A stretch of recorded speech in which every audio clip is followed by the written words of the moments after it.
प्रधानमंत्री नरेंद्र मोदी शनिवार को आंध्र प्रदेश और तेलंगाना को देंगे विकास की सौगात। विशाखापट्टनम पहुंचने पर प्रधानमंत्री का हुआ जोरदार स्वागत। आंध्र प्रदेश में प्रधानमंत्री नरेंद्र मोदी ने 10,500 करोड़ रुपए से अधिक की परियोजनाओं का करेंगे शिलान्यास और उद्घाटन। तेलंगाना के रामागुंडम में 9,500 करोड़ रुपए से अधिक की कई परियोजनाओं का होगा लोकार्पण और शिलान्यास। प्रधानमंत्री नरेंद्र मोदी ने तमिलनाडु के डिंडीगुल में गांधी ग्राम ग्रामीण संस्थान के 36वें दीक्षांत समारोह में लिया हिस्सा। छात्रों को दी डिग्रियां, कहा आज का युवा निर्भीक, वो है भारत के असली निर्माता। आज की चुनौतियों से निपटने में गांधी के विचारों को बताया बेहद अहम। हिमाचल प्रदेश में 68 विधानसभा सीटों के लिए शनिवार को होने वाले मतदान की सभी तैयारियां पूरी। करीब 56 लाख मतदाता 412 उम्मीदवारों की किस्मत का करेंगे फैसला। मतदान केंद्रों पर पहुंची पोलिंग पार्टियां, सुरक्षा के व्यापक इंतजाम।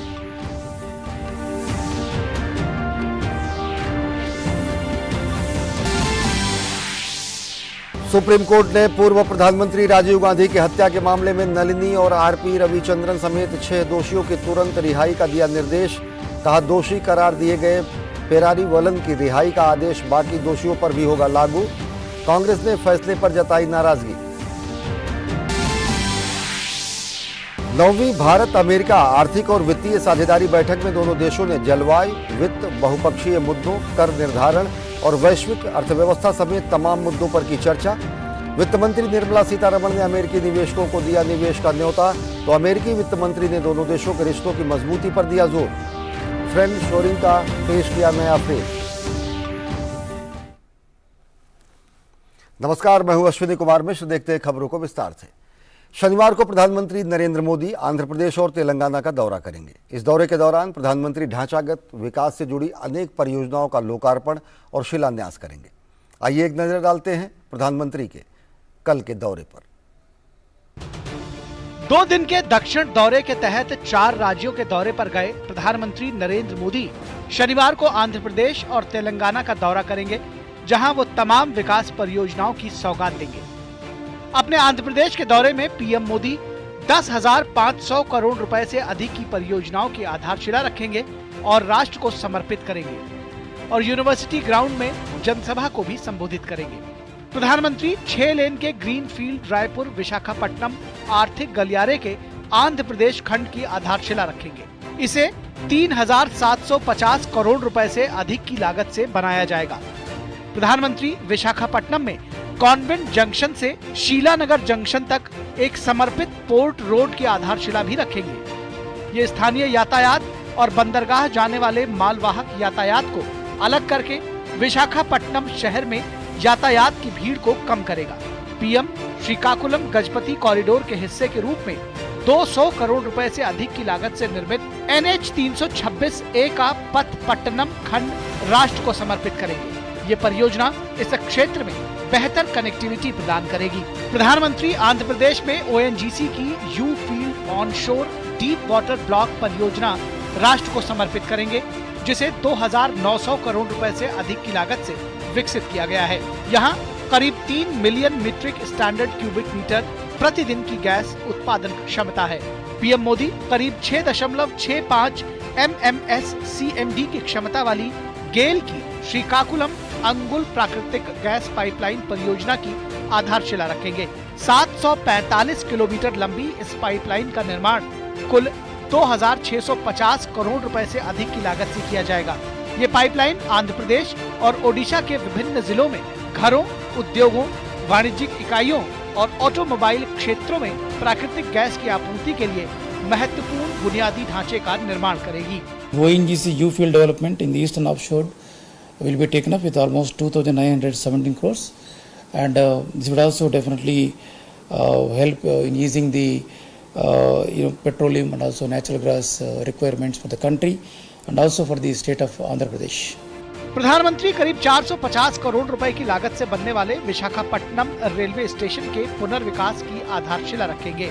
ये पुनर्विकसित स्टेशन प्रतिदिन 75,000 यात्रियों को सेवाएं देगा और आधुनिक सुविधाएं प्रदान करके यात्री अनुभव में सुधार करेगा। प्रधानमंत्री विशाखापट्टनम फिशिंग हार्बर के आधुनिकीकरण और उन्नयन की आधारशिला भी रखेंगे। इस परियोजना की कुल लागत लगभग 150 करोड़ रुपए है। आंध्र प्रदेश के लिहाज से प्रधानमंत्री का यह दौरा काफ़ी महत्वपूर्ण है। प्रधानमंत्री जब यहाँ पहुँचेंगे, इस शहर के लिए, इस राज्य के लिए 7 प्रोजेक्ट वह लेकर आएंगे। इसमें पेट्रोलियम और रेलवे से जुड़ी परियोजनाएं हैं। इसके अलावा पोर्ट सिटी के नाम से मशहूर विशाखापट्टनम के लिए, उनके मछुआरों के लिए भी योजनाएं शामिल हैं। प्रधानमंत्री दोपहर बाद तेलंगाना के रामगुंडम पहुंचेंगे, जहां पर वो 9,500 करोड़ रुपए से अधिक की कई परियोजनाओं का लोकार्पण और शिलान्यास करेंगे। प्रधानमंत्री रामगुंडम में उर्वरक संयंत्र राष्ट्र को समर्पित करेंगे। रामगुंडम परियोजना की आधारशिला भी 7 अगस्त 2016 को प्रधानमंत्री द्वारा रखी गई थी।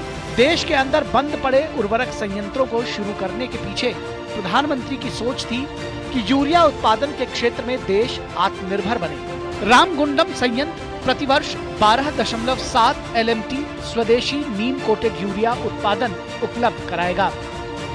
ये राज्य ऐसे हैं जिनमें पहले बहुत स्कार्सिटी हुआ करता था यूरिया का, वो स्कार्सिटी कम हो गया, ख़त्म हो गया और इससे फार्मर को अवेलेबिलिटी नीम कोटेड यूरिया का सुनिश्चित हो गया और हमारा उत्पादन जो क्रॉप्स का उत्पादन है वो इन्हेंस हो जाएगा और आत्मनिर्भरता की ओर एक सशक्त कदम है।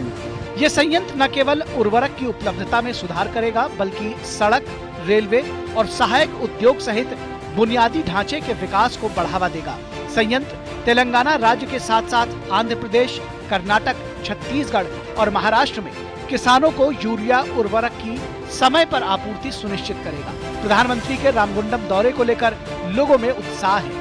उनका कहना है कि इस यूरिया प्लांट से राज्य के किसानों को बहुत फायदा होगा। कॉरपोरेशन होने के बाद ये बहुत सस्ते में मोदी जी के सेंट्रल गवर्नमेंट से हमको सब्सिडाइज करके हर एक फार्मर को मिल रहे हैं। फार्मर्स के लिए जो है जो खेती वगैरह का जो काम होता है उसमें जो यूरिया वगैरह है जो पहले बहुत महंगा आता था, अब भी जो प्राइस में जो मिल रहा है ना वो थोड़ा कम रेट में मिल रहा है और सबको फ़ायदा होता है इस चीज़ से। रामागुंडम का ये यूरिया प्लांट भी दक्षिण के राज्यों के जो किसान हैं उनकी यूरिया संबंधित ज़रूरतों को पूरा करेगा।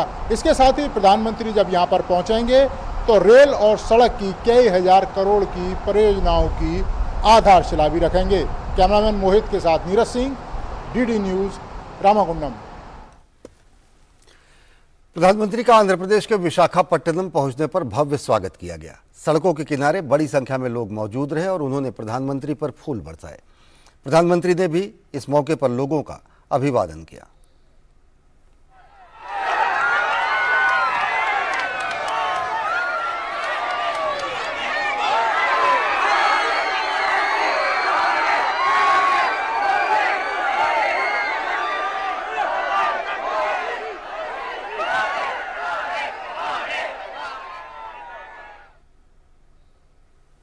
हिमाचल प्रदेश की 14वीं विधानसभा के लिए शनिवार को मतदान होगा।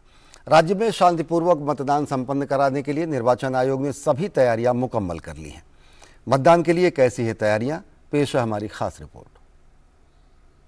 हिमाचल प्रदेश विधानसभा चुनाव के लिए निर्वाचन आयोग ने पूरी तैयारियां अपनी कर दी हैं। मैं अगर तस्वीरों के माध्यम से दिखाऊं तो ये पोलिंग पार्टीज हैं जो अपने अपने मतदान केंद्रों पर निकलने के लिए तैयारी कर रहे हैं। निश्चित तौर पर निर्वाचन आयोग ने सुरक्षित तरीके से, शांतिपूर्ण तरीके से चुनाव हो, इसके लिए पूरी तैयारी की। हिमाचल प्रदेश विधानसभा चुनाव के लिए 12 नवंबर शनिवार को मतदान होगा। हिमाचल प्रदेश की सभी 68 विधानसभा सीटों के लिए एक साथ वोटिंग होगी। चुनाव आयोग की ओर से सभी तैयारियां कर ली गई हैं। सुरक्षा के पुख्ता बंदोबस्त किए गए हैं। राज्य के ऊपरी इलाकों में बर्फबारी और खराब मौसम की परिस्थितियों से निपटने के लिए तमाम इंतजाम किए गए हैं। प्रदेश के मुख्य निर्वाचन अधिकारी मनीष गर्ग ने मतदाताओं से बड़ी संख्या में घरों से बाहर निकलकर मतदान करने की अपील की है। मतदाताओं से यही अपील रहेगी कि 12 नवंबर को जो चुनाव होने हैं उसमें बड़ी संख्या में आके अपना वोट कास्ट करे और जैसे हमेशा टर्नआउट हिमाचल में अच्छा होता है उसको और बेहतर बनाएं और एक पीसफुल तरह से जो है वो जैसे इलेक्शंस होते हैं हिमाचल में, वो ट्रेडिशन भी मेंटेन रहे। इसमें कैंडिडेट्स का भी बड़ा रोल है और ऑफ कोर्स मतदाताओं का है, और जो हमारे मतदाता हैं वो इन्फॉर्म्ड तरीके से और निर्भय और निष्पक्ष होकर अपना वोट कास्ट करें। राज्य निर्वाचन विभाग ने स्वतंत्र और निष्पक्ष चुनाव के लिए प्रदेश में 7,881 मतदान केंद्र बनाए हैं। इनमें से 7,235 ग्रामीण क्षेत्रों में हैं। राज्य में 157 मतदान केंद्र महिला कर्मी संचालित करेंगी। कांगड़ा जिले में सबसे अधिक 1,625 मतदान केंद्र हैं, जबकि लाहौल और स्पीति जिले में सबसे कम 92 मतदान केंद्र बनाए गए हैं। इसके अलावा मतदान केंद्रों पर सुरक्षा के भी कड़े इंतजाम किए गए हैं। चुनाव स्वतंत्र एवं पारदर्शी तरीके से संपन्न कराने के लिए राज्य में सुरक्षा व्यवस्था चाक चौबंद की गई है। राज्य की सीमाओं पर चौकसी बढ़ा दी गई है। राज्य पुलिस के 11,880 जवान, 8,381 होम गार्ड के जवान, इनके अलावा केंद्रीय रिजर्व पुलिस बल की 67 कंपनियां तैयार की गई हैं। मतदान के लिए राज्य सरकार के 31,536 कर्मचारियों की तैनाती की गई है। निष्पक्ष मतदान सुनिश्चित करने के लिए हिमाचल पुलिस ने 238 उड़न दस्तों और 238 निगरानी टीमों का गठन किया है। हमारा ये प्रयास रहेगा कि जो हमारे संवेदनशील बूथ हैं उन पे पर्याप्त जो है वो सिक्योरिटी रिपोर्ट कर गई है और कल डिप्लॉय होगी। सभी पोलिंग बूथ्स पे जो है सिक्योरिटी होगी। 272 पोलिंग बूथ पे जो है हम वेबकास्टिंग कर रहे हैं, जिससे कि हम कैमरे की मदद से भी नजर रख सके वहाँ की चुनावी प्रक्रिया पे। और 142 बूथों पे जो है वो माइक्रो पर्यवेक्षक लगे हैं, जो चुनाव आयोग की तरफ से पूरी प्रक्रिया को निष्पक्ष और पारदर्शी रखने में जो है वो हमारी मदद करेंगे। ऊना से अनुज यादव और हमीरपुर से बिक्रमजीत सिंह के साथ ब्यूरो रिपोर्ट, डीडी न्यूज। केंद्रीय वित्त मंत्री निर्मला सीतारमण और उनकी अमेरिकी समकक्ष जेनेट येलेन ने शुक्रवार को नई दिल्ली में भारत अमेरिका आर्थिक और वित्तीय साझेदारी की 9वीं बैठक की अध्यक्षता की। वित्त मंत्री निर्मला सीतारमण ने कहा कि यह बैठक हमारे आर्थिक संबंध और व्यापार संबंधों को और मजबूत करेगी। उन्होंने कहा कि दबाव वाली वैश्विक आर्थिक चुनौतियों का समाधान करने के लिए समन्वित नीतियों को भी बैठक से बल मिलेगा। Our substantial and multifaceted cooperation through the Economic and Financial Partnership Forum remains a key cornerstone of our bilateral engagement. Our meeting today will lend greater vigor to our economic relationship, strengthen businesses to business links, and facilitate coordinated policy stance to address the pressing global economic challenges. अमेरिकी वित्त मंत्री Janet Yellen ने कहा कि Indo Pacific मंच में सहयोग न केवल हमारी अर्थव्यवस्था को विकास और स्थिरता को बढ़ावा दे रहा है, बल्कि पूरे हिंद प्रशांत क्षेत्र में आर्थिक समृद्धि का समर्थन करने में भी सहायक हो सकता है। We face global headwinds and divergent economic pressures. The world economy was still recovering from the COVID-19 pandemic when Russia launched its brutal, unjustified invasion of Ukraine. This generated an unwelcome shock to fuel and food prices and greatly exacerbated inflation pressures. But challenges like this help strengthen partnerships like the one that exists between the US and India, by demonstrating the necessity of cooperation and clear and open communication. Our strong trade, investment, and people-to-people ties make the bilateral economic and financial relationship. राष्ट्रपति द्रौपदी मुर्मू ने अपने ओडिशा यात्रा के दूसरे और अंतिम दिन भुवनेश्वर के unit 2 government girls high school का दौरा किया। यहां पर उन्होंने 8वीं से 11वीं तक की शिक्षा ग्रहण की थी। इसके अलावा राष्ट्रपति द्रौपदी मुर्मू ने भुवनेश्वर में ओडिया भाषा में लिखी इंजीनियरिंग की पाठ्यपुस्तकें, तकनीकी शब्द संकलन और ई कुंभ पोर्टल का भी विमोचन किया। काश समय ठहर जाता, साथ में कुछ पल और गुजार लेते, मगर क्या करें, समय गतिमान है और ऊपर से राष्ट्रपति पद की अपनी गरिमा है और प्रोटोकॉल है। बावजूद इसके आज कुछ ही पल में अपनी बचपन की यादों को ताजा कर लिया। कुछ ऐसी ही बातें आज देश की प्रथम नागरिक राष्ट्रपति द्रौपदी मुर्मू ने महसूस की, जो कि भुवनेश्वर में unit 2 government girls high school और हॉस्टल पहुंचकर आत्मविभोर हो गई। राष्ट्रपति हॉस्टल के उस कमरे में भी गईं जिसमें रहकर उन्होंने कभी पढ़ाई की थी। इसके अलावा उन्होंने बचपन में साथ पढ़ाई करने वाली 13 सहेलियों से भी मुलाकात कर पुरानी यादों को ताजा किया। राष्ट्रपति ने इस मौके पर स्कूल के बच्चों के साथ संवाद किया। वहीं छात्र भी अपने बीच महामहिम को पाकर बेहद खुश और उत्साहित दिखे। बहुत अच्छा लगा और पहली बार मैं किसी राष्ट्रपति से मिल रहा हूँ। मुझे बहुत अच्छा लगा, दिल से बहुत अच्छा लगा। मैं सोचा नहीं था कि ऐसे राष्ट्रपति आएंगे और हमसे मिलके जाएंगे। मैंने पूछा कि आप पहले टीचर थे तो आज आप हम सब से मिलके आपको कैसा लग रहा है। उन्होंने कहा कि हम सब से मिलकर उन्हें उनकी बचपन की बातें याद आ रही हैं, वो कैसे क्लासरूम में जाके पढ़ते थे और डिफिकल्ट सिचुएशन में गुजरकर इस तक पहुंचे हैं, ये सब उन्होंने कहा। राष्ट्रपति द्रौपदी मुर्मू ने भुवनेश्वर में एक अन्य कार्यक्रम में उड़िया भाषा में लिखी गई इंजीनियरिंग पाठ्य पुस्तकें, तकनीकी शब्द संकलन और ई कुंभ पोर्टल का विमोचन किया। इस मौके पर केंद्रीय शिक्षा मंत्री धर्मेंद्र प्रधान और उड़ीसा के मुख्यमंत्री नवीन पटनायक भी मौजूद रहे। राष्ट्रपति ने इस मौके पर नई राष्ट्रीय शिक्षा नीति की सराहना करते हुए कहा कि भारतीय भाषाओं में शिक्षण प्रणाली भारत की समृद्ध और विविधतापूर्ण संस्कृति को बढ़ावा देगी और हमारे बच्चे और युवा अपनी संस्कृति पर गर्व महसूस करेंगे। स्थानीय और आंचलिक भाषा रे शिक्षा देबा पाई जातीय शिक्षा नीति 2020 रे गुरुत्व आरोप करा जायछि। जातीय शिक्षा नीति 2020 रे भारतीय आचार विचार उपर आधारित एक शिक्षा व्यवस्थार परिकल्पना करा जायछि। भारत वर्षर रूपांतरण रे एपरि एक शिक्षा व्यवस्थार प्रत्यक्ष योगदान करी रहिबो। पुनश्च सेवा, समता और सहानुभूति परि नैतिक और मानवीय मूल्यबोध यही शिक्षा नीतिर मूल मंत्र। राष्ट्रपति का अपने गृह राज्य ओडिशा का 2 दिवसीय दौरा काफी अहम रहा, जहां एक तरफ उन्होंने राज्य को कई सौगातें दी तो वहीं उन्हें अपनी पुरानी यादों से रूबरू होने का मौका भी मिला। खास बात यह भी रही कि उनकी राष्ट्रपति पद तक पहुंचने की ये लंबी यात्रा छात्रों और युवाओं के लिए प्रेरणा स्रोत का काम भी करेगी। भुवनेश्वर से रजनीश त्रिपाठी की रिपोर्ट, डीडी न्यूज। उपराष्ट्रपति जगदीप धनखड़ आसियान, भारत और पूर्वी एशिया शिखर सम्मेलन में भाग लेने के लिए कंबोडिया के दौरे पर हैं। उपराष्ट्रपति का पदभार संभालने के बाद ये उनकी पहली विदेश यात्रा है। उपराष्ट्रपति शुक्रवार को नामपेन में एक कार्यक्रम में शामिल हुए, जहां कंबोडियाई कलाकारों ने अपने पारंपरिक नृत्य के जरिए महाभारत का मंचन किया। इस मौके पर विदेश मंत्री डॉक्टर एस जयशंकर भी मौजूद रहे।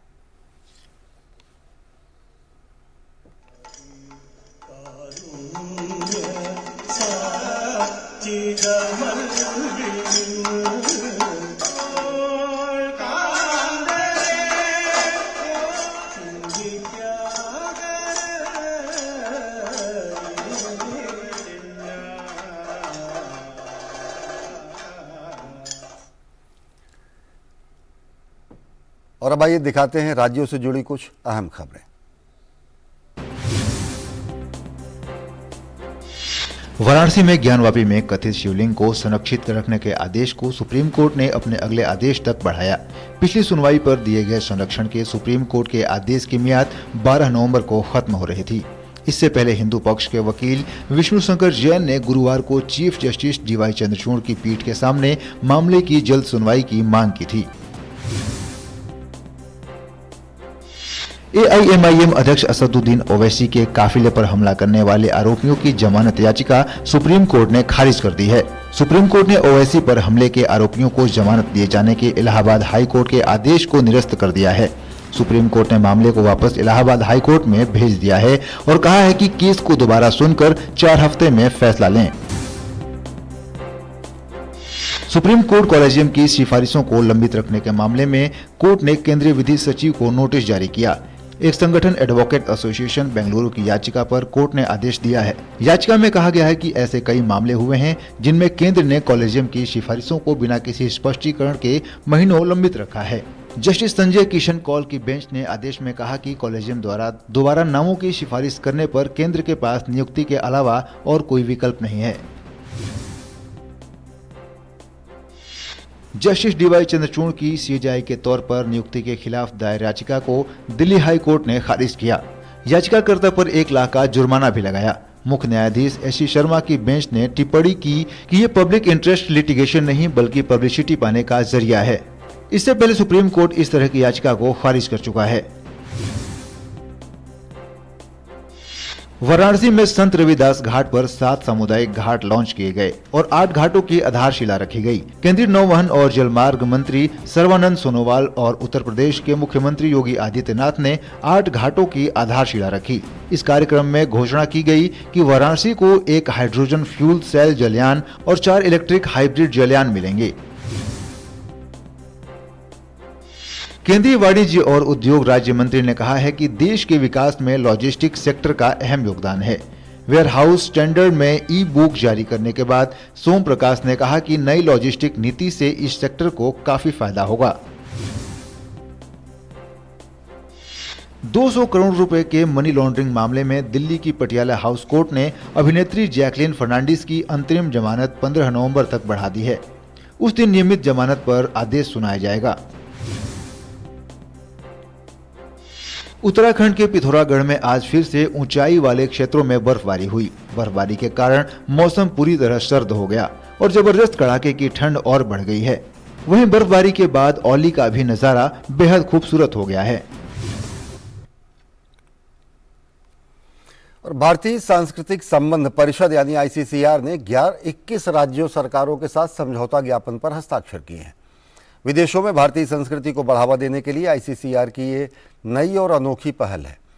भारत के राज्यों का सांस्कृतिक सम्मेलन, इसके माध्यम से राज्यों की कला, खान पान और अमूल्य सांस्कृतिक धरोहरों को विदेशों में लोकप्रिय बनाने के प्रयास किए जाएंगे।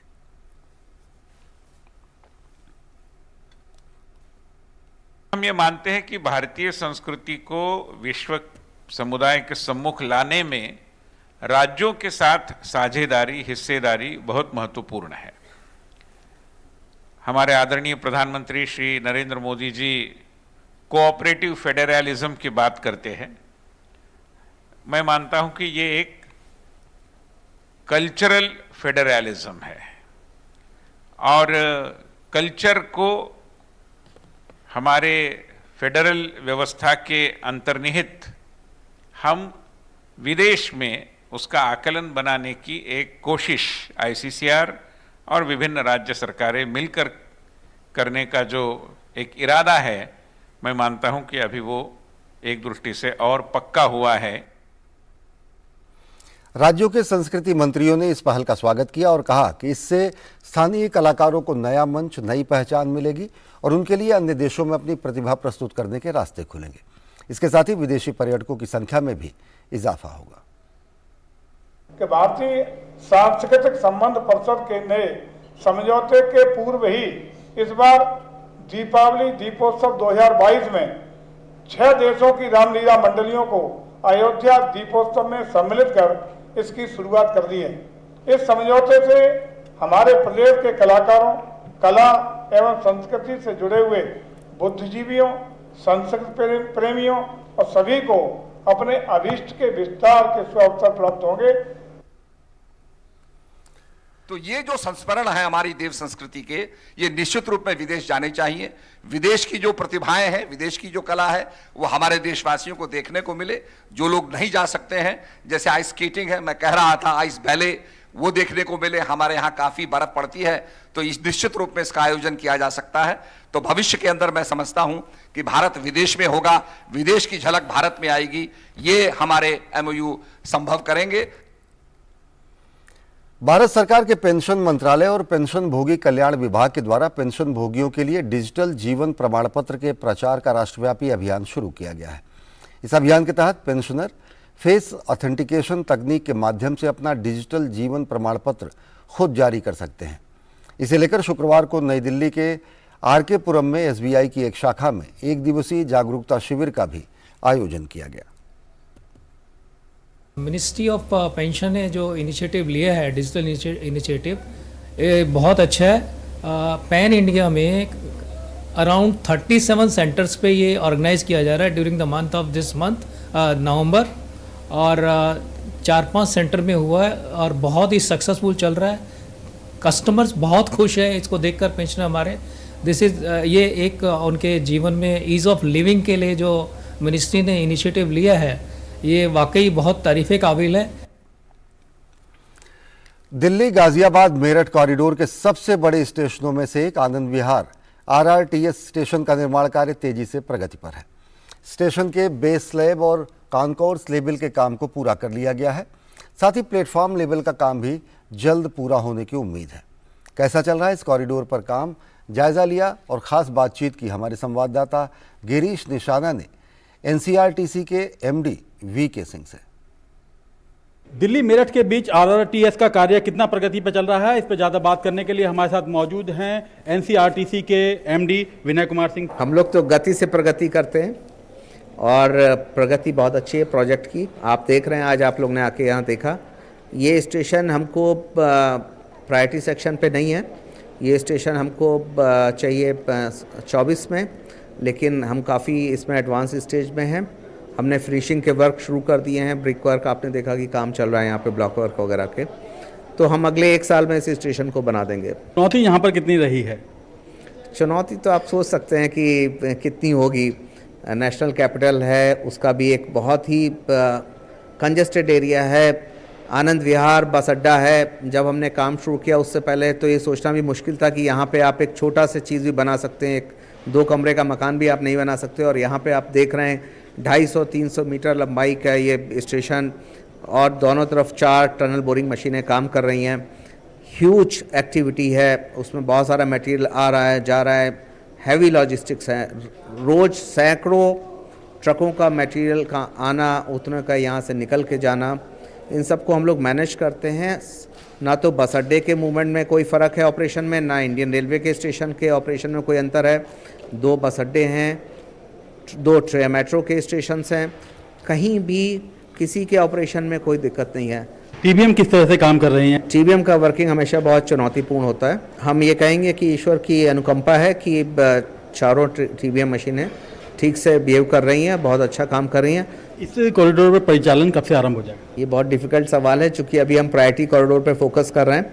पर मैं आपको केवल ये कह सकता हूँ कि हमें जून 25 का टारगेट दिया गया है, पर हम उससे पहले आपको इस पे गाड़ी चला के दिखाएंगे। पहले चरण में कहाँ से कहाँ तक रहेगी? पहले चरण में हम लोग दुहाई से साहिबाबाद 5 स्टेशन हैं, दुहाई डिपो से साहिबाबाद, उस पर ट्रेन चलेगी और वो हम लोग मार्च 23 में चलाएंगे, जबकि उसका भी टारगेट जून 23 है, लेकिन हम 3 महीने पहले ऑपरेशन शुरू करेंगे। ट्रेन चलने से सर कितना फ़र्क पड़ेगा सड़कों?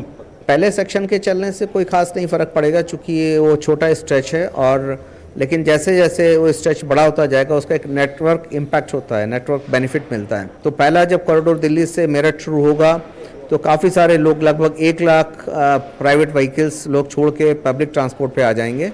और जब ये आगे बढ़ेगा, जब हम इसको एयरपोर्ट को जोड़ेंगे, हम मानेसर को जोड़ेंगे, हम एसएनबी को जोड़ेंगे, तो ये नंबर लगातार बढ़ता जाएगा। नॉट ओनली क्योंकि हम आगे जोड़ रहे हैं ये नहीं, पीछे भी इसका इम्पैक्ट होता है। जिस आदमी को गाजियाबाद से मानेसर जाना है वो अभी दिल्ली तक आके चेंज नहीं करेगा, लेकिन अगर जैसे ही वो मानेसर आप जोड़ देंगे तो बहुत सारे लोग जो आज बाई रोड जा रहे हैं वो उस पर आना शुरू हो जाएंगे। तो कहीं ना कहीं जब पूरी तरह से ये परिचालन में आ जाएगी आरआरटीएस, तो कहीं ना कहीं दिल्ली के अंदर 1 लाख वाहनों की जो संख्या है दिल्ली की सड़कों से कम दिखाई देगी। कैमरामैन कुमार दत्ता और सन्नी काला के साथ गिरीश निशाना, डीडी न्यूज, दिल्ली। तो देश का पहला रैपिड रेल ट्रांजिट जो है मेरठ और दिल्ली के बीच में होगा। 55 मिनट में ये सफ़र तय होगा और पहला चरण जो है, पहले चरण का जो परिचालन है वो 2023 तक शुरू होने की उम्मीद है, यानी अगले साल तक। तो बुलेटिन में फिलहाल इतना ही। देश और दुनिया की ताज़ा तरीन खबरों के लिए देखते रहिए डीडी न्यूज़। नमस्कार।